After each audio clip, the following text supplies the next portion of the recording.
August 23, 2019. Officer Danny Vega had just grabbed Elena Maradona by the throat outside Club Tropicana. Detective Frank Castellanos watched from across the street and did nothing. 3 hours later, Vega was gone. No body, no blood, no trace. The Colombian Cartel doesn't usually work that clean. They like to send messages, leave pieces, make examples. But Danny Vega simply vanished like smoke in the Miami heat. What Frank didn't know was that Elena Maradona had been waiting 2 years for someone to put their hands on her. Someone with a badge, someone the cartel would believe deserved to disappear.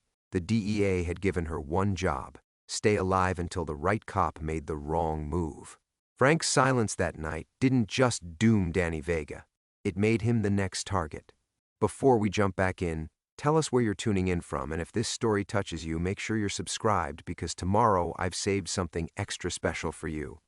Frank Castellanos hadn't slept in 36 hours. His hands shook as he lifted the coffee cup to his lips, the bitter liquid doing nothing to wash away the taste of fear coating his throat. Through the grimy window of Café Bustelo, he watched the morning commuters hurry past, their faces blurred by exhaustion and the Miami heat already building at 7 a.m. His phone buzzed. Unknown number. Detective Castellanos, we need to talk about what you saw last night. Bayfront Park, 1 hour. Come alone. Frank's blood turned to ice water. He deleted the message with trembling fingers, but the words burned in his memory. Someone knew he'd been there. Someone knew he'd done nothing. The cafe door chimed as a man in an expensive suit entered, scanning the room with predator's eyes. Frank forced himself to look down at his newspaper, but the words swam together meaninglessly. When he glanced up again, the man was gone. Get it together, Frank told himself. 30 years on the force. You've seen worse than this. But that was a lie, and he knew it. In 30 years working narcotics, he'd learned the unwritten rules that kept cops breathing in Miami. Don't see what you're not supposed to see.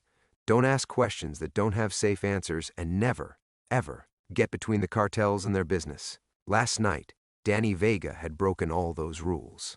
Frank pulled out his phone and dialed Vega's number, straight to voicemail. He'd been calling every hour since 3 a.m. Same result. Danny, it's Frank again. Call me back, man.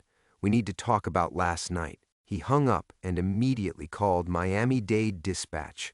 This is Detective Castellanos. I need a welfare check on Officer Daniel Vega. He missed his shift this morning. Hold on, Detective. The dispatcher's voice carried that particular brand of bureaucratic indifference that made Frank's teeth ache. Vega called in sick around midnight. Said he'd be out for a few days. Frank's stomach dropped. He called in? You sure about that? Got it right here in the system. Flu symptoms. Danny Vega hadn't been sick a day in the 5 years Frank had known him. The kid was 28, built like a linebacker, and lived on protein shakes and steroids. He'd worked through a bullet wound before calling in sick. Frank ended the call and stared at his reflection in the cafe window. 58 years old, gray stubble covering a face that had seen too much. His daughter Sophia's medical bills had carved lines around his eyes that seemed to deepen every month. The private care facility in Coral Gables cost more than his mortgage, but it was the only place that understood her autism, the only place that kept her safe and calm. Everything he'd compromised over the years, every blind eye he'd turned, every report he'd sanitized, every envelope of cash he'd pretended not to see change hands, it was all for Sophia, to keep her world stable when his own was built on quicksand. But last night, watching Danny grab Elena Maradona by the throat outside Club Tropicana, Frank had faced a choice that no amount of justification could make clean.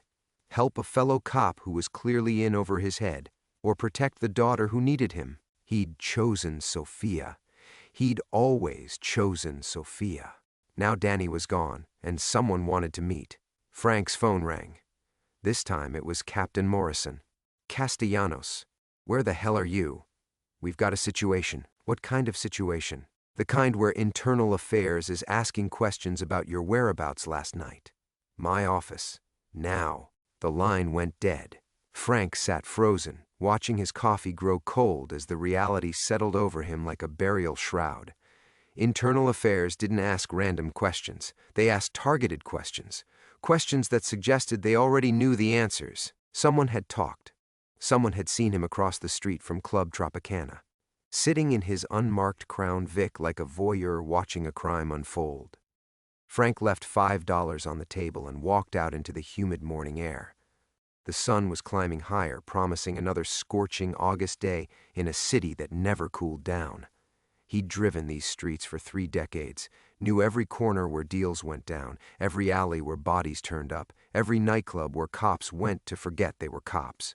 But as he walked toward his car, Frank realized he didn't know Miami at all.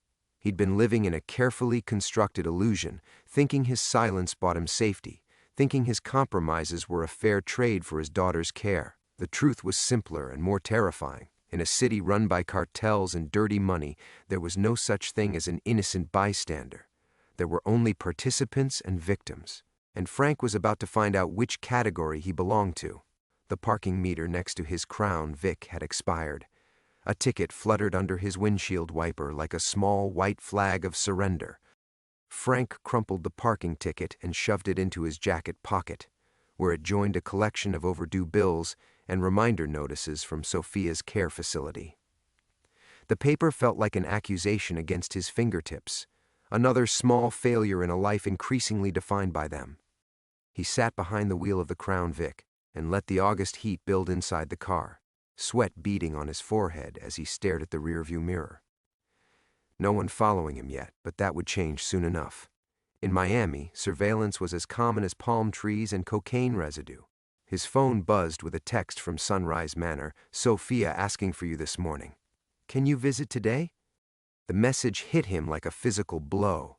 Sophia rarely asked for anyone. Her autism made emotional expression difficult, but when she did ask for him, it meant her carefully ordered world was shifting. She could sense his stress across the miles that separated them, some invisible thread of anxiety connecting father and daughter.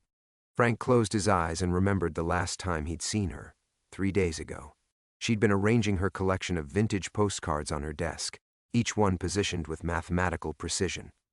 Las Vegas, 1962. New York City, 1978.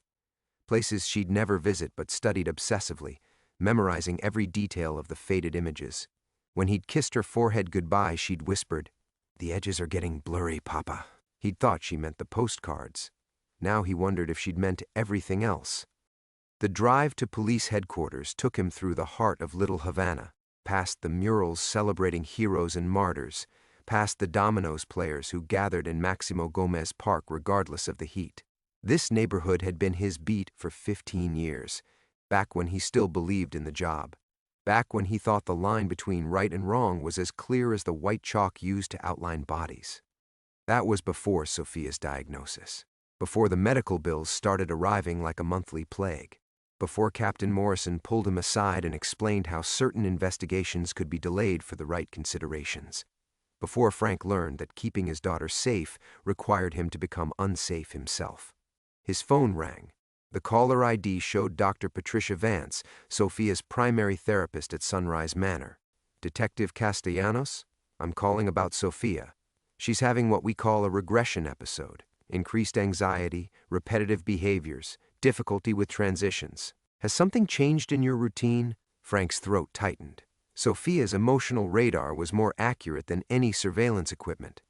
She could detect his stress through weekly visits and brief phone calls, reading microexpressions and vocal tones like a seismograph measuring earthquakes. "Work's been complicated lately," Frank said. "She keeps asking about postcards from Colombia. She's never shown interest in that particular country before. Do you know why that might be significant?" Frank's hands tightened on the steering wheel. Colombia, where the Maradona family had connections, where Elena Maradona might have ties that ran deeper than marriage to a mid-level cartel lieutenant. Sophia's mind worked in mysterious patterns, making connections that escaped everyone else. "I'll visit her today," he promised. "Detective?" Sophia also said something else. She said the man with the angry hands was going away. "Does that mean anything to you?" Danny Vega. Sophia had met him once, briefly, when Frank brought her to a police barbecue 2 years ago. Danny had been drinking, aggressive, grabbing at a female officer who'd clearly wanted him to stop. Frank had intervened quietly, but Sophia had watched it all with those penetrating eyes that missed nothing. the man with angry hands. "I'll be there this afternoon," Frank said, ending the call. He parked outside police headquarters and sat for a moment, studying the building where he'd reported for duty for 3 decades. The concrete facade was stained with humidity and exhaust, windows tinted dark enough to hide whatever happened inside. Internal affairs occupied the 3rd floor. Frank had only been there twice in his career, both times as a witness to someone else's downfall. Today would be different. Today he might not walk out the same man who walked in. His phone buzzed with another unknown number, Bayfront Park. 2 p.m., come alone, or Sophia's postcards become real destinations. The message disappeared as soon as he read it, leaving no trace except the ice spreading through his chest. They knew about Sophia. They knew exactly what lever to pull to make him dance. Frank deleted his call history and turned off his phone. In the distance, storm clouds gathered over Biscayne Bay, promising the kind of afternoon thunderstorm that turned Miami's streets into rivers. He could smell the rain coming, that particular scent of ozone and possibility that always made him think of endings. He straightened his tie and walked toward the building, each step carrying him further from the man he used to be, and closer to whoever he was about to become. The automatic doors hissed open like a mouth preparing to swallow him whole. The lobby of police headquarters felt different than it had 24 hours ago. The same institutional beige walls and flickering fluorescent lights. But now Frank noticed how the security cameras tracked movement, how the desk sergeant's eyes lingered on faces, how conversations stopped when certain people passed. The building had transformed from sanctuary to surveillance network overnight. Frank badged through the turnstile and took the elevator to Captain Morrison's office on the 2nd floor. His reflection in the polished steel doors showed a man aging in real time. New lines etched around his eyes, gray stubble that made him look more like a suspect than a detective. The elevator climbed with mechanical indifference, each floor bringing him closer to questions he couldn't answer honestly. Morrison's door was open, but Frank knocked anyway.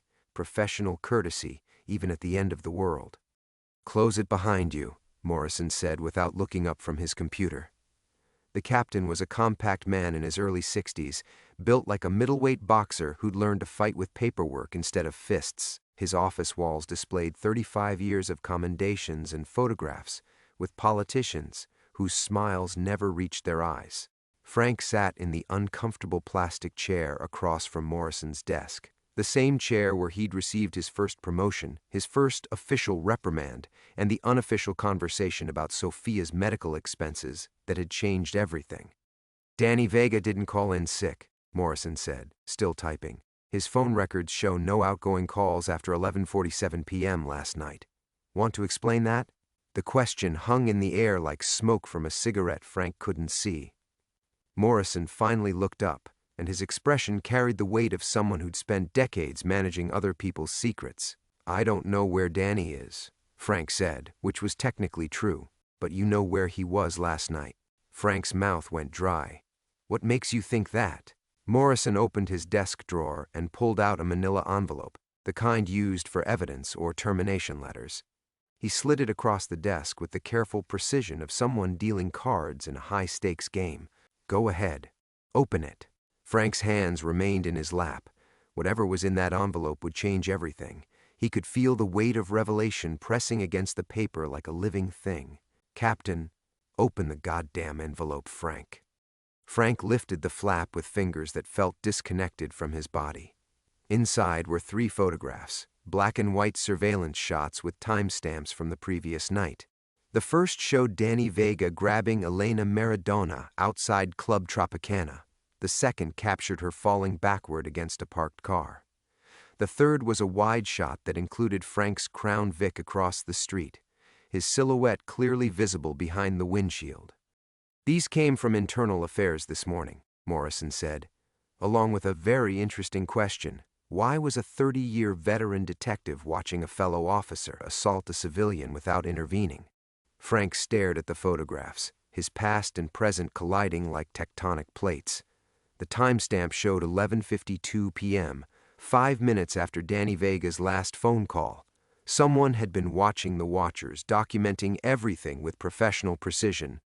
"There's more," Morrison continued, retrieving a second envelope from his drawer. This one's addressed to you personally. Delivered by courier 20 minutes ago. The second envelope was heavier, cream-colored paper with Frank's name written in precise block letters. No return address, no postmark, the kind of correspondence that bypassed official channels entirely. Frank opened it and found a single photograph that made his blood freeze. Sophia, sitting at her desk at Sunrise Manor, arranging her vintage postcards. But these weren't the familiar images of American cities she'd collected for years. These were new postcards, colorful scenes from Colombia, Medellin's skyline, Cartagena's colonial architecture, places she'd never expressed interest in, postcards she'd never owned. On the back of the photograph, someone had written, "She has exquisite taste in travel destinations." Frank's vision blurred as the implications crashed over him. Someone had been inside Sophia's room, close enough to photograph her, close enough to replace her beloved collection with a message only he would understand. They'd violated the one sacred space in his world, the place where his compromises were supposed to keep her safe. "Jesus Christ," Morrison whispered, looking at the photograph over Frank's shoulder. "Frank, what the hell have you gotten into?" But Frank couldn't answer because his phone was vibrating with an incoming call from an unknown number. He looked at the screen and saw a message notification from a number he didn't recognize. "Check your email." Now, with shaking hands, Frank opened his department email on Morrison's computer. The latest message had arrived 3 minutes ago, sender address scrambled beyond recognition. The subject line read, "Detective Vega's retirement package." Frank clicked the message and watched a video file begin to download. The preview image showed a concrete room he didn't recognize, a chair in the center, and a figure slumped forward in restraints. "Don't open that," Morrison said, but Frank was already clicking play. The sound of Danny Vega screaming filled the office. Frank slammed the laptop shut, but Danny's screams seemed to echo in the sudden silence. Morrison's face had gone ashen, his 35 years of police work unable to prepare him for what they'd just witnessed. The concrete room, the restraints, the methodical precision of whoever was holding the camera, it spoke to an organization with resources and experience in making people disappear. "Turn off your phone," Morrison said quietly. "Now." Frank powered down the device with trembling fingers, but the damage was done. Someone had wanted them to see that video, wanted them to understand exactly what happened to people who crossed certain lines. The message was surgical in its clarity. Danny Vega was gone, and Frank was next unless he followed instructions. "We need to call this in," Frank said, but his voice lacked conviction. Morrison was already shaking his head. "Call who? Internal Affairs? The FBI? You think they don't already know?" He opened his desk drawer again, this time retrieving a flask that Frank had never seen him use. Morrison took a long pull before continuing. "I've been getting calls all morning, quiet suggestions that maybe Detective Vega took some personal time. Maybe we shouldn't look too hard for him." "Suggestions from who?" "People who don't give their names." Morrison's hands shook as he screwed the cap back on the flask. "Frank, in 30 years I've learned to read between the lines. Whatever you stumbled into last night, it goes way up the food chain." Frank thought about the surveillance photos, the professional quality suggesting government resources. The video of Danny had been shot with expensive equipment, edited with sophisticated software. This wasn't street-level cartel revenge. This was something bigger, more organized. "I need to see Sophia," Frank said, standing abruptly. "Like hell you do. You go anywhere near that facility, and you'll lead them right to her." The words hit Frank like a physical blow. Morrison was right. Every instinct screamed at him to protect his daughter, but any movement toward her would only confirm her value as leverage. He was trapped between his need to reach Sophia and the certainty that approaching her would make things worse. "Then what do I do? Wait here while they—" Frank's voice broke. The photograph of Sophia surrounded by Colombian postcards burned in his mind like a brand. Morrison's intercom buzzed. "Captain? Detective Santos is here to see you. Says it's urgent." Frank recognized the name. Maria Santos, Internal Affairs, a woman whose reputation for thorough investigations made seasoned detectives nervous. Her arrival wasn't coincidence. It was the next move in a game Frank was only beginning to understand. "Send her in," Morrison said, then looked at Frank with an expression that mixed pity and fear. "Whatever she asks you, keep it simple. Don't volunteer anything. The door opened and Detective Santos entered, a compact woman in her 40s with intelligent eyes that seemed to catalog every detail of the room. She moved with the confidence of someone who'd built a career on uncovering other people's secrets. "Captain Morrison, Detective Castellanos." Her voice carried no warmth, just professional courtesy stretched thin. "I understand you've been trying to locate Officer Vega." "Routine welfare check," Morrison said. He missed his shift. Santos pulled out a tablet and scrolled through files with practiced efficiency. "According to our records, Detective Castellanos was in the vicinity of Club Tropicana last night, same location where Officer Vega was reportedly seen." Frank felt sweat beading on his forehead despite the air conditioning. "I drive through Little Havana regularly. It's my beat." "At midnight? On your day off?" Santos looked up from her tablet, and Frank saw something in her eyes that made his stomach drop. Not suspicion, but fear. She was afraid of the answers she might find. "Detective Santos," Morrison interrupted, "if you have specific questions—" "I have specific instructions." She closed the tablet and faced them both directly. "The Vega investigation is being transferred to federal jurisdiction, effective immediately. Any evidence, any witness statements, any theories about his whereabouts get forwarded to the appropriate agencies." The room fell silent. Federal jurisdiction meant DEA, FBI, or worse, agencies with resources and reach that extended far beyond local law enforcement. It also meant that whatever happened to Danny Vega was connected to something bigger than a street cop getting rough with a cartel wife. "What aren't you telling us?" Frank asked. Santos hesitated, and in that moment of uncertainty, Frank saw the truth. She knew more than she was saying, knew why Danny had been taken and why Frank was being watched. But she was as trapped as he was, following orders from people who existed in shadows. "Elena Maradona isn't who you think she is," Santos said finally. "And neither is her husband. That's all I can say." She turned to leave, then paused at the door. "Detective Castellanos? Stay close to home. Don't make any unnecessary trips." The warning was clear. Don't visit Sofia. Don't do anything that might disturb the delicate balance of whatever operation was unfolding around them. After Santos left, Frank and Morrison sat in silence, both understanding that their world had shifted permanently. Outside, storm clouds gathered over the city, promising the kind of rain that washed things away. The silence stretched between them like a fault line ready to crack. Frank stared at the closed door where Santos had disappeared, her warning echoing in his mind, "Stay close to home. Don't make any unnecessary trips." The words felt like a noose tightening around his neck, cutting off every option except compliance. 30 years, Morrison said finally, his voice barely above a whisper. 30 goddamn years I've run this unit, and I've never felt this helpless. Frank turned to study his captain's face, seeing something he'd never noticed before. The deep lines of a man who'd been carrying secrets too heavy for one person. Morrison wasn't just following orders, he was protecting something, someone, just like Frank had been doing with Sofia. "How long have you known?" Frank asked. "Known what?" "That Elena Maradona isn't just a cartel wife." Morrison's laugh was bitter, hollow. "You want to know when I figured it out?" "About 10 minutes before Santos walked through that door. When I got a call from Deputy Chief Ramirez telling me that any investigation into Vega's disappearance would be handled at a higher level. When a 30-year veteran street cop suddenly becomes federal business overnight." Frank felt pieces of a larger puzzle shifting in his mind, but the picture they formed was too terrible to accept. Danny found out who she really was. Danny was always too curious for his own good. Remember the Gutierrez case? The Morales bust? He never could leave loose ends alone.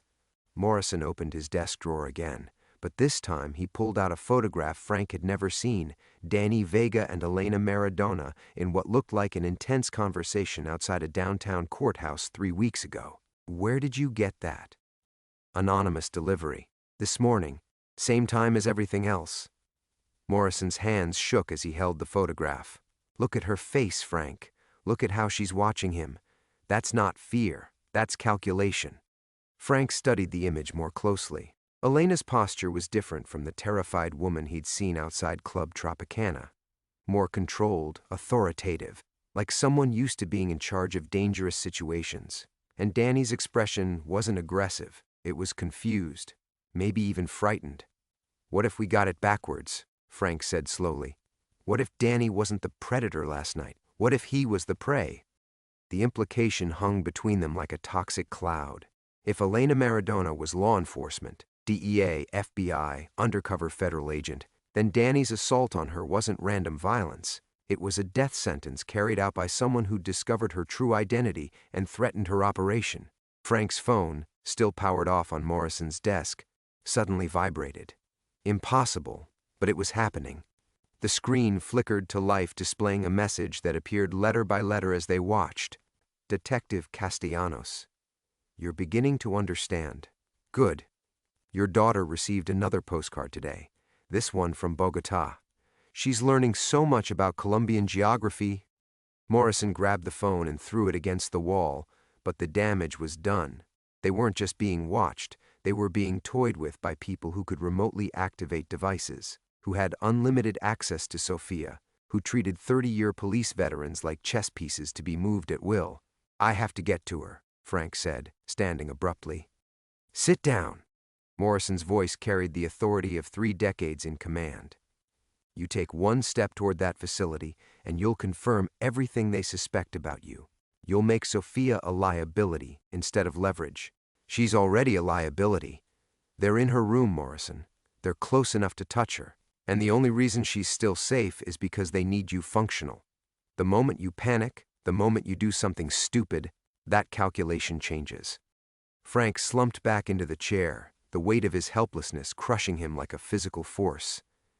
Every instinct screamed at him to protect his daughter, but every rational thought confirmed Morrison's assessment.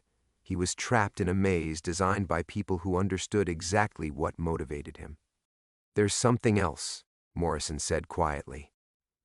He pulled out one final envelope, this one sealed with red wax like official government correspondence.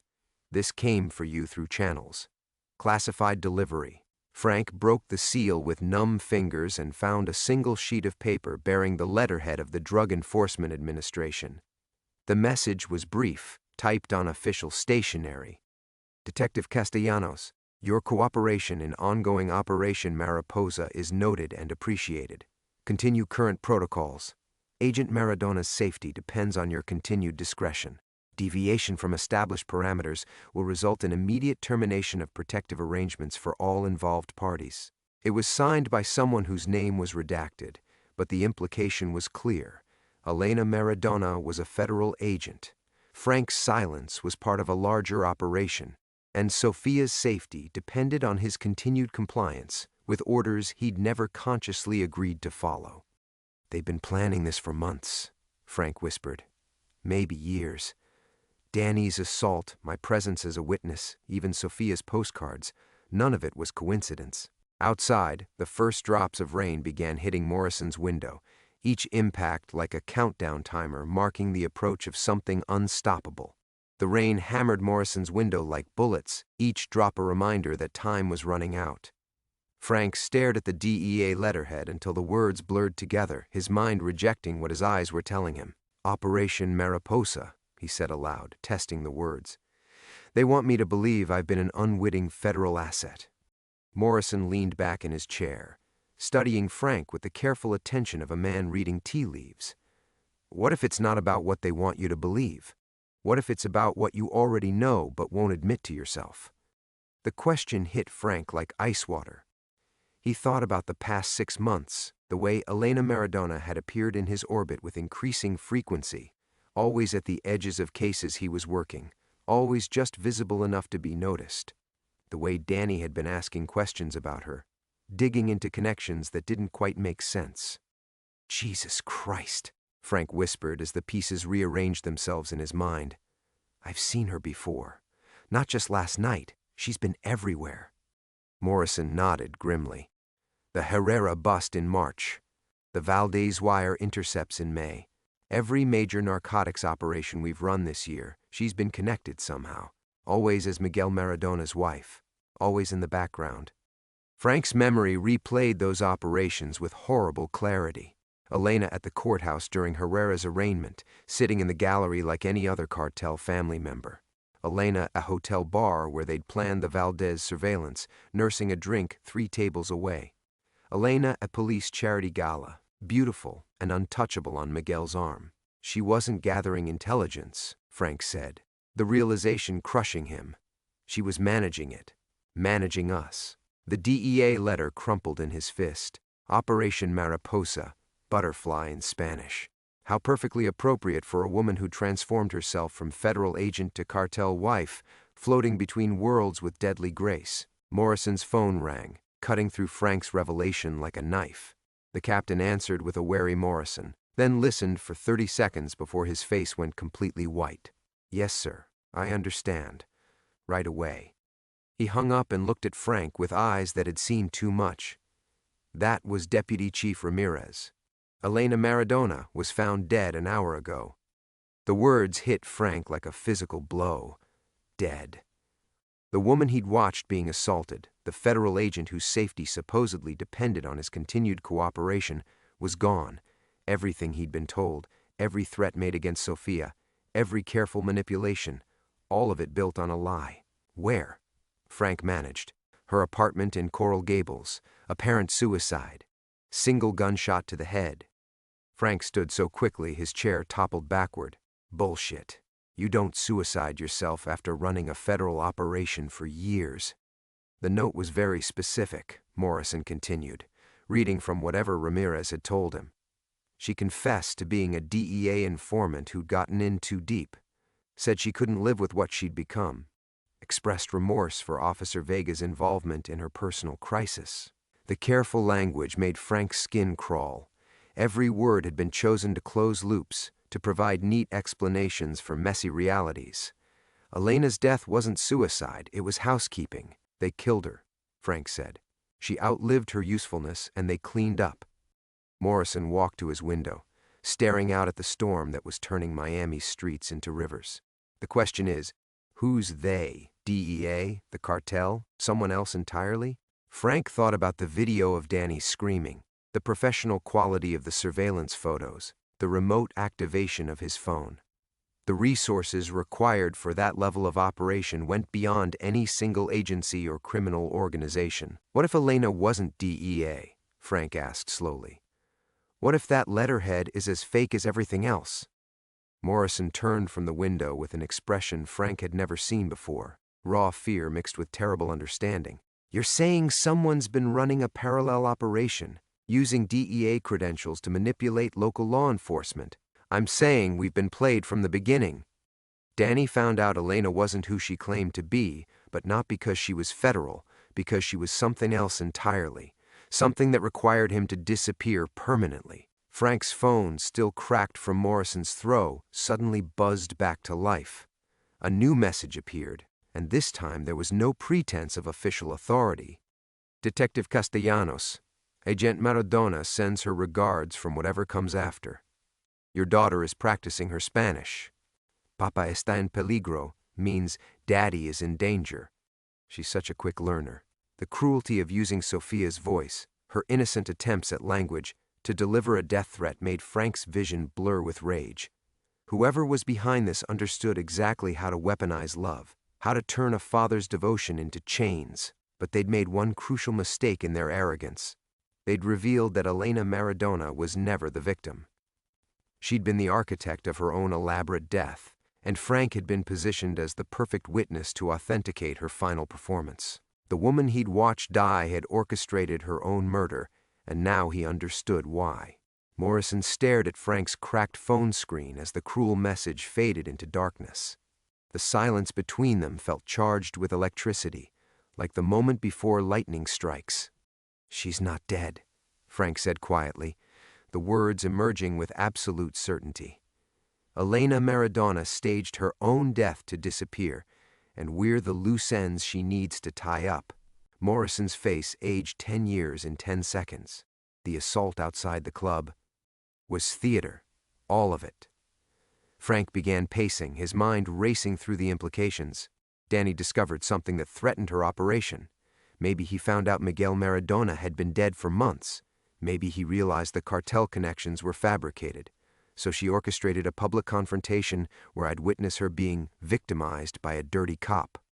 The captain sank into his chair as the full scope of their manipulation became clear.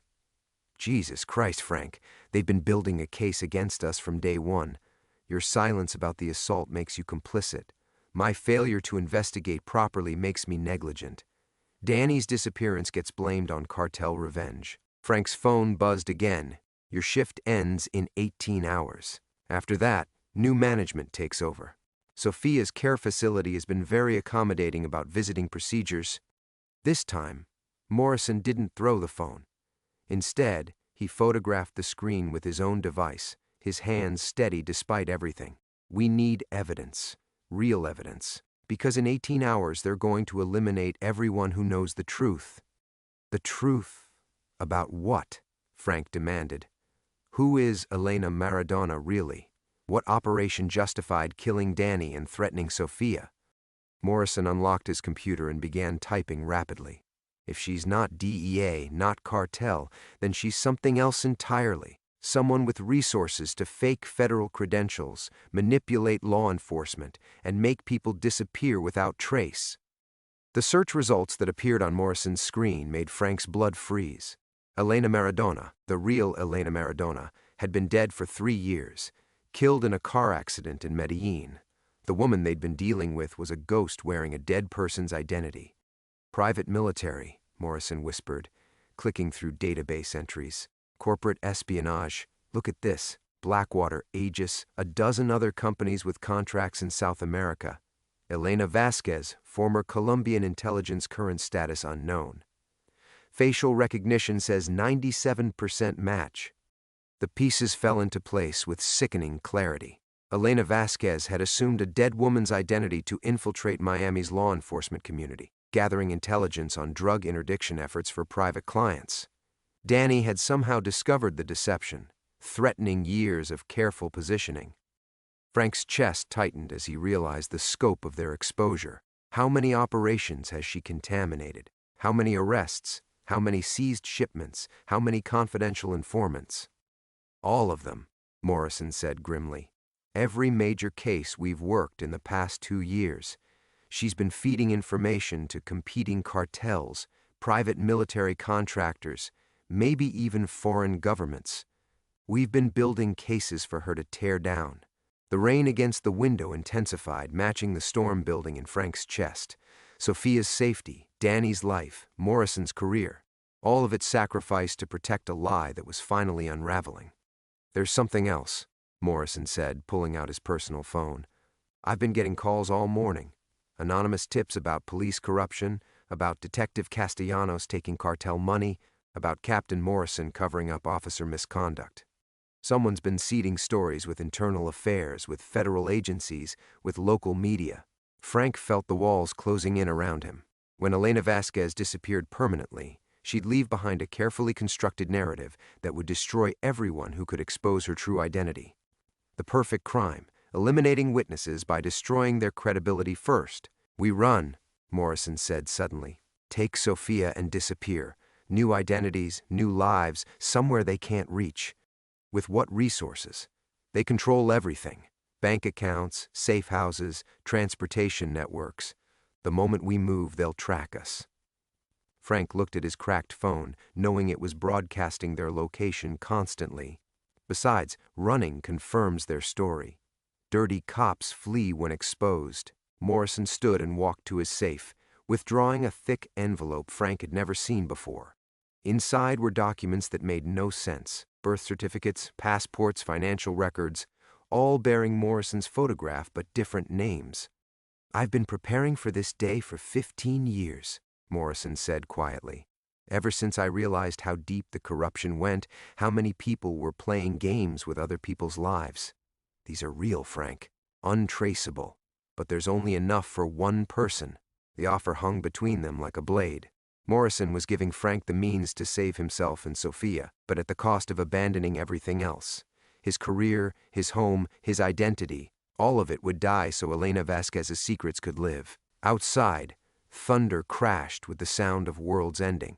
18 hours, Frank said. looking at the false documents that represented salvation and damnation in equal measure. 18 hours, Morrison agreed, and they both knew those would be the longest hours of their lives. Frank held the false documents in his hands, feeling their weight like the gravity of a collapsing star.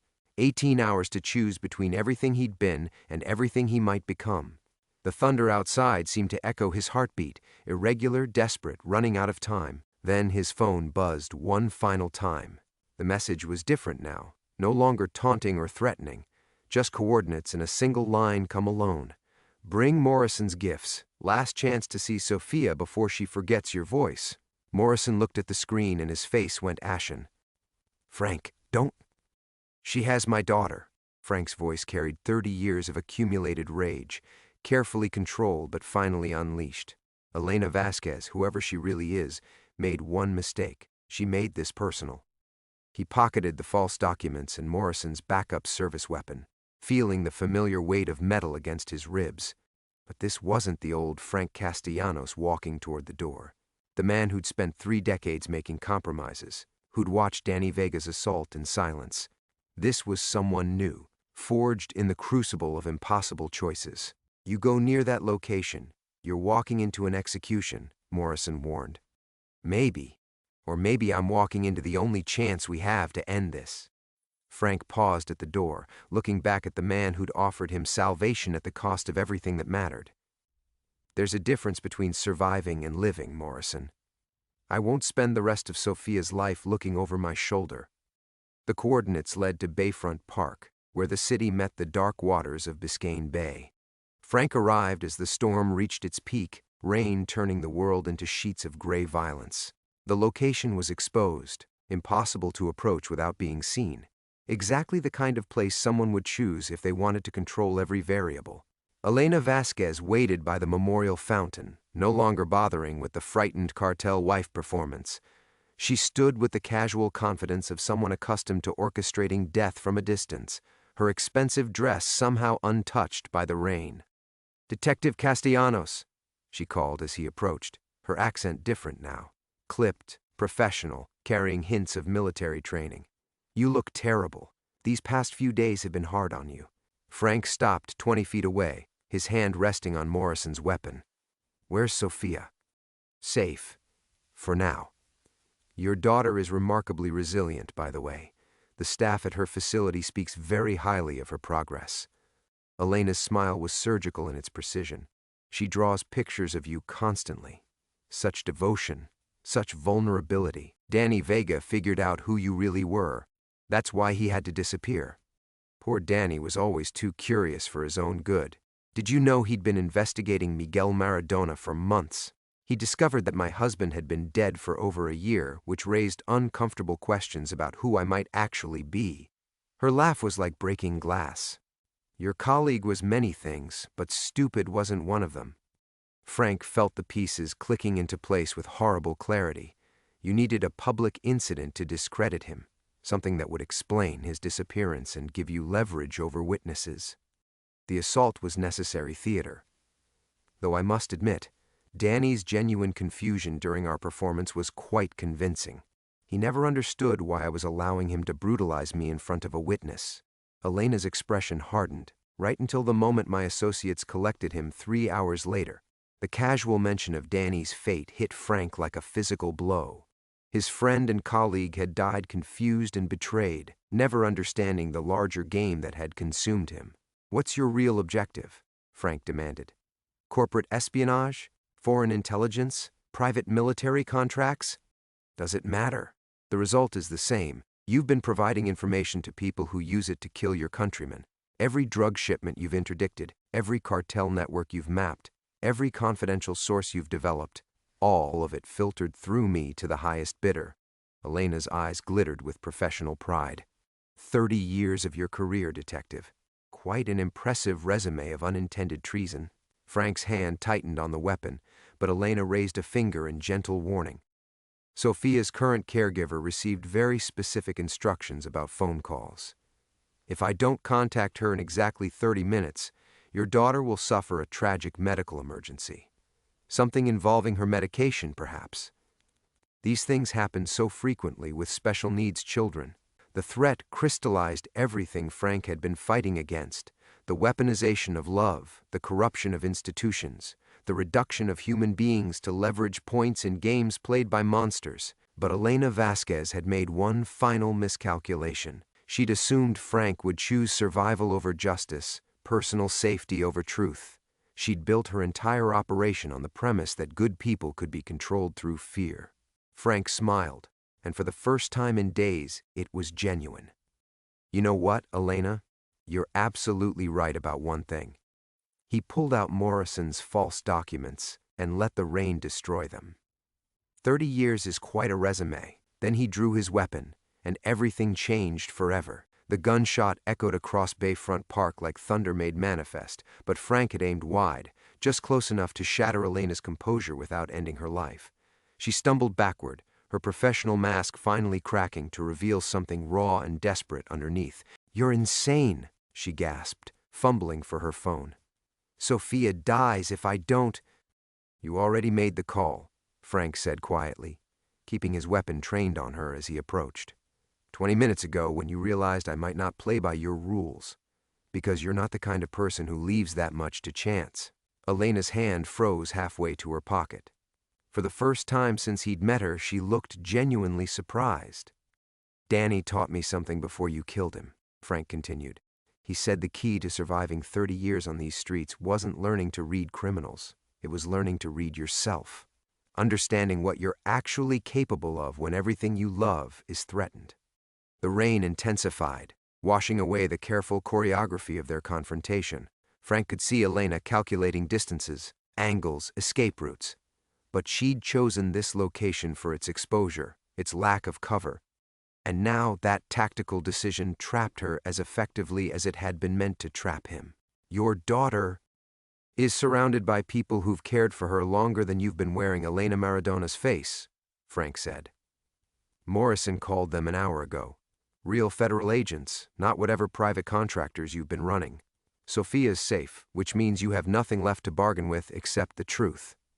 Elena's laugh was sharp and broken. "The truth? The truth is that men like you are relics, Detective. You still believe in good and evil, justice and corruption, as if the world operates on such clean lines. But everything is gray now. Everyone serves multiple masters. Your own department has been selling information to competing cartels for decades." "Maybe," Frank acknowledged. "But that's their choice to live with. This is mine." He pulled out his phone with his free hand, dialing Morrison's number. The captain answered on the first ring. "It's over," Frank said. "Elena Vasquez, former Colombian intelligence current contractor for persons unknown. She's been running parallel operations against local law enforcement for at least 2 years. Danny Vega discovered her real identity and was eliminated to protect the operation." Elena's eyes widened as she realized the phone was recording, broadcasting her location to backup units already en route. "You don't understand what you're destroying. The networks I've infiltrated, the intelligence I've gathered, will die with your operation," Frank finished. "That's the point." 3 hours later, Frank sat in Morrison's office watching the sun break through the storm clouds for the first time in days. Elena Vasquez was in federal custody, her carefully constructed identity unraveling under professional interrogation. The intelligence networks she'd built were being systematically dismantled, and the competing cartels who'd paid for stolen information would spend months wondering what had been compromised. "Danny's body was recovered from a warehouse in Hialeah," Morrison reported quietly. "Elena's associates gave up the location as part of their plea negotiations. Medical examiner says it was quick." Frank nodded, feeling the weight of his friend's death settle into a place where it would live forever. Danny Vega had died trying to protect his community from predators who wore law enforcement credentials like camouflage. That truth would have to be enough. "What about Sophia?" Morrison asked. "She's asking when I'm coming to visit again. Apparently she's been practicing a song she wants to sing for me." Frank's voice caught slightly. Something about sunshine after storms. Morrison was quiet for a long moment, studying Frank's face with the attention of someone who'd watched good cops navigate impossible choices for 30 years. "You could have taken those documents, disappeared with her, started over somewhere they'd never find you. and spent the rest of her life teaching her that running away is how you solve problems. Frank shook his head. She deserves better than that. She deserves a father who stands up to monsters instead of hiding from them. Outside the window, Miami was drying itself in the late afternoon sun, the storm's violence already becoming memory. Frank thought about Danny Vega laughing at his desk, about Sofia's drawings covering his apartment walls, about Elena Vasquez's surgical smile as she threatened everything he loved. Some stories didn't have clean endings, didn't provide the satisfaction of justice perfectly served, but they changed the people who lived through them, burned away everything unnecessary until only the essential remained. Frank Castellanos had spent 30 years learning to compromise, to navigate the gray spaces between right and wrong.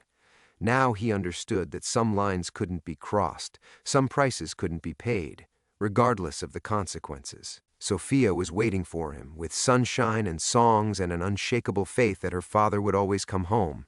For the first time in days, that felt like enough.